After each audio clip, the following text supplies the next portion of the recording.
il s'agit d'une femme qui se retire pour aller habiter dans la forêt seule.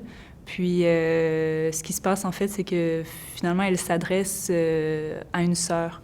Donc, c'est beaucoup... ce qui se passe beaucoup, c'est la relation entre deux femmes, entre deux sœurs, qui est assez confuse comme relation. Parfois, on pourrait penser que c'est des amoureuses. Parfois, on pourrait penser que c'est un double.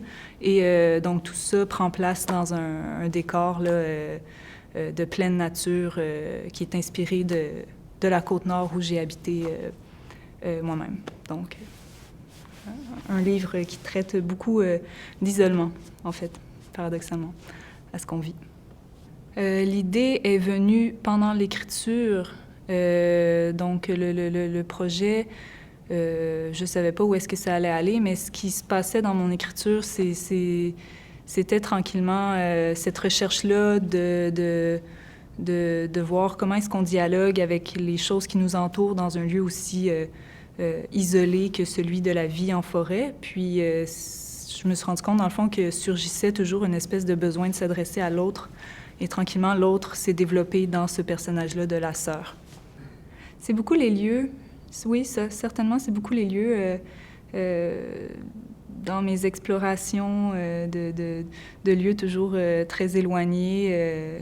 Ça me fait écrire. En fait, la rupture avec ma vie urbaine pour retrouver ces lieux-là qui sont très lointains, ça génère beaucoup d'écriture pour moi. Après la création du personnage comme tel, dans mon écriture, en général, souvent, je les compose à partir de plusieurs personnes réelles. Donc, c'est pas nécessairement un seul individu à partir duquel j'ai construit cette sœur-là en question, ou la femme elle-même qui écrit, mais c'est ça, c'est inspiré de beaucoup de personnes réelles ou non réelles. Les livres dans ma vie et la lecture m'amènent beaucoup de clarté. Je lis très tranquillement, mais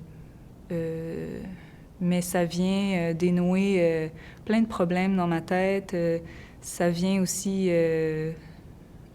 quelqu'un me disait récemment, la lecture, ça travaille l'empathie. C'est vrai parce qu'on rentre dans la tête des autres. Puis ça, pour moi, c'est très beau. Certainement, ça vient faire ça, la lecture, dans ma vie. Ma maison pousse entre la voie lactée et le gros sapin. Des oiseaux s'introduisent par toutes les fenêtres. Tu verras. Chaque nuit, l'eau te bercera. Tu te sentiras propre. Comment dire? Tu te sentiras simple et chaude.